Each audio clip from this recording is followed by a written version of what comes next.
Alright, so today's video we're taking a look at a wireless security camera. I'm a little bit on the fence about this one, but check out some images that give you a little details, and then we'll talk a little bit more about it.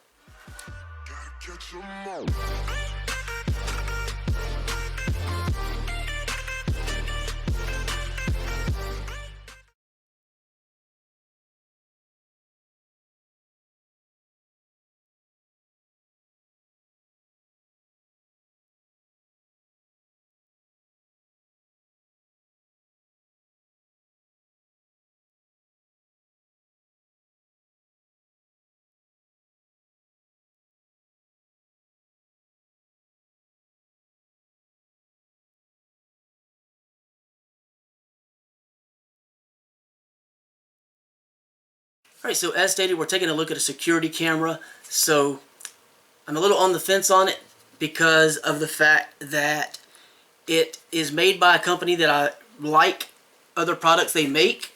So that's good. It does have a plastic housing, but it feels pretty good. And the picture quality is nice. It comes with this little user guide, instructional manual, a little thank you for your purchase incentive type card. Comes with some mounting hardware. This comes in a box. You see right here. The camera works well as far as picture goes, and it works in the day and night. It does have, of course, night vision, and I really like that it uses the Toya Smart app because it means it's an app I already have installed, and that's good. My biggest or real only issue with the camera is the motion detection. Does it work? Yes. Does it work in a way that is useful? In my instance, not at all. Here's the problem. If this is the camera here, and this is me moving, it detects it. But if I walk over to the other side of the room, it doesn't even know I'm in there. So the motion detection, whether it's daytime or nighttime, indoors, outdoors, it doesn't seem to matter what I've done. The motion detection only works if I'm really, really close. I mean, we're talking about maybe a few feet at the most. It definitely works when you put your hand right in front of the camera. But I mounted it right alongside another camera for testing purposes, mainly to see. And I can walk out into the driveway area, which, you know, you can see. And the other camera will ding. I have a little demonstration of that I'm going to share with you. But with this, so you have the Toya Smart app right here, and you can see the camera right there. If I touch it, see it loading up. So there is the driveway image. So basically you have screenshot, speak, record, playback, cloud storage, and alarm. On the main menu, you can choose between SD and HD as far as the video quality. Of course, you can go full screen. There is a signal meter here, and through several walls, I have a very powerful router. It actually reaches to the neighbor's house. So this thing is like 89% signal, which is really good, and it's probably, I don't know how many walls. 1, 2, 3, at least 3 or 4 walls it's going through, and probably in the neighborhood of 50 or 60 feet at least. So you can see the image quality is really good though. I mean, it looks nice, you know, sharp, colorful, everything's good. I like that. But without the motion detection, it kind of defeats the purpose. Now, up here at the top, if you touch that icon for like an edit, you get all your different options. And with this, you've got the Toya app, so you've got that type of functionality where you can control, and this is compatible with digital assistants. So if you had like an Echo Show, you could view the camera right through that, which is really cool. I like that. That's a nice option. Tap to run automation is part of the Toya Smart, so you can have things automated. You can figure out that for yourself if you ever decide to use the app or, you know, this camera. But the good thing is this app is what I use for a ton of other smart devices, whether it's fans or lights or the air conditioning unit with the Ecobee. So there's just a whole lot that, you know, it works with. And then you can flip the screen, turn it off and on the talk mode. You can get the motion detection alert, which I have it on, so you can see it's on, and it's at the highest level of sensitivity, and even then, you'll see in the demonstration, doesn't do a very good job because it only works when you're really close. I walk right up to the steps. The other cameras detected me long before that, so you can also set it up to be armed, recording automatically on a schedule. You have your storage settings, so you can have the recording onto the SD card, which you have to supply yourself, and you can choose between event recording. So if a situation occurs where you know, motion is detected and it does work like it's supposed to, it'll record a clip, or you could have it record all the time, and that's, you know, a nice thing. Or you can have a scheduled type recording as well.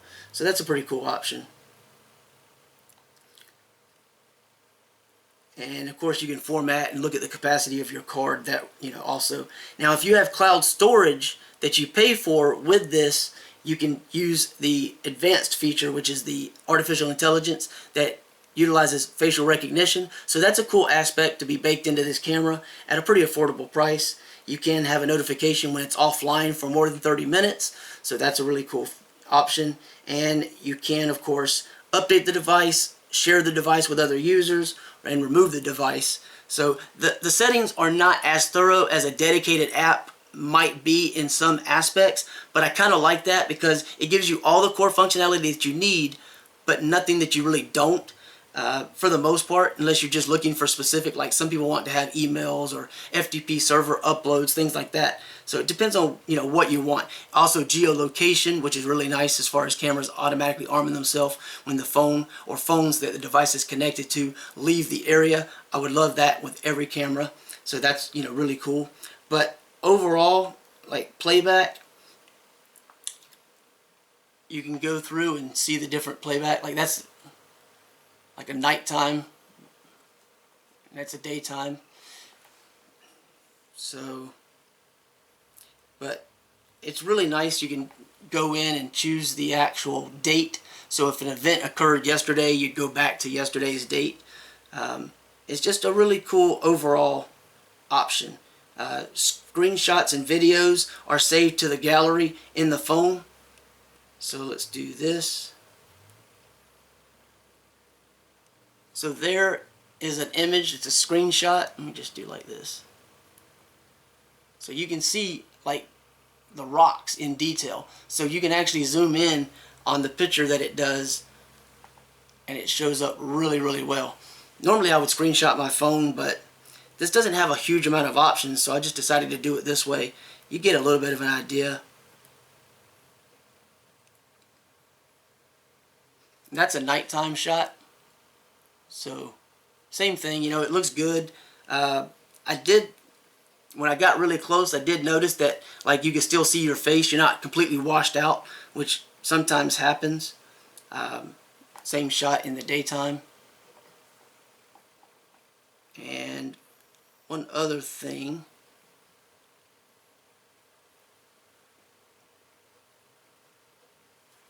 So, this is a really, really quick clip. So there's a video, and we hit play. You can actually see a car drive by in the distance. Hopefully you can see that. So a car just passes by. So yeah, it looks good, it works well, except for the motion detection. This is me standing outside yesterday playing with it, trying to test the motion detection. So the other camera is triggered when I'm out there in that area. This one isn't, so that's why I'm standing in that area. And I was testing it again yesterday just to make sure before I made this video today, and double checking all the settings and confirming that it wasn't working, because I've been trying it off and on for the past, I don't know, week or so, and it just hasn't really worked. Unless I get right on top of it, it really just doesn't work properly. So let me take you and show you what it looks like. I do like that it includes a little wall charger that you plug the USB into, so that's a nice thing. So let's take a look at it really quick outside, mounted up. You can see the location of the two cameras, and then a real quick demonstration of a video showing the detection, like one camera does, one doesn't. So anyway, I'll leave a link below if you want to find out more. Otherwise, I'll just give you a quick view of the camera itself. There's two little screws on the bottom that you undo. That's where the reset button, and you pull that out and your micro SD card will slip right in there. I think I'm using like a 16 or 32, something like that. Nothing too major. But I think it supports up to 128, so plenty of storage options. And then, of course, cloud storage is relatively cheap and affordable, so if you wanted to go that route, you could do that as well. Okay, so check out a really quick demonstration and also take a look at the actual camera mounted up. Thanks for watching. Alright, so complete and total mess back here, so ignore all that. It's just having moved recently, it's just things are everywhere. So you can see it has the charger, like a phone charger type here, USB plug, and it just runs up here, and there it is. The bottom camera, top camera is the other camera that I'm using to compare it against, so that's why they're just kind of put up there, basically facing the same way. So motion detection works if I'm like right in this area, so I'm probably getting a trigger on my phone in the house right now.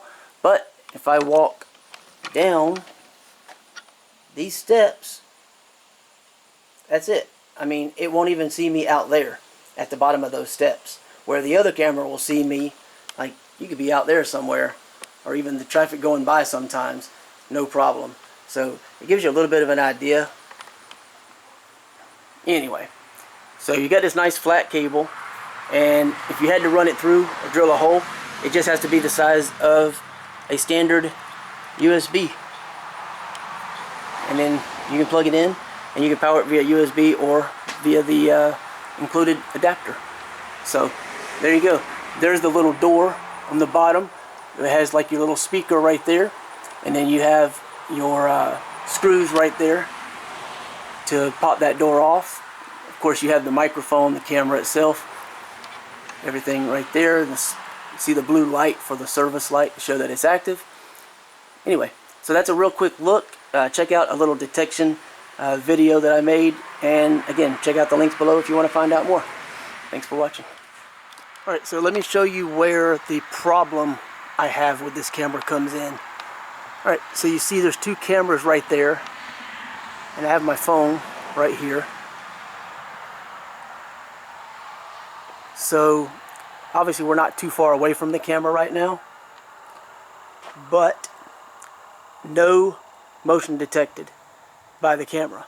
Now, if I were to walk up to the camera, put my hand right in front of it and wave my hands around, I will get motion detection. So the motion detection functions, it just doesn't function well, and it has to be super, super close. Like I really have to be within a very, very short proximity. I've tried it indoors and outdoors, and it doesn't work. I don't know why. I don't know what to do. I've got it on the highest sensitivity, and you can see driveway alert. That's the camera above it, which I left there because I finally moved over far enough that camera can see me. So I'm definitely able to pick up with no problem. And if we look, the road out there, it's about 300 feet roughly, and I can sometimes pick up cars and things going by out there with the top camera, which I took a look at recently. So I put this other camera up there as a comparison. Plus I wanted to have a little less on the false positives because it's very sensitive, that other one, even on the lowest setting. So anyway, that's where the issue comes in. That's, you know, where I have it mounted, and I guess that's the only real big drawback that I'm having with this camera. So that, you know, just kind of gives you an idea what to expect. Maybe your mileage will be different with that. Results vary, I guess. I don't know. But therein lies the problem.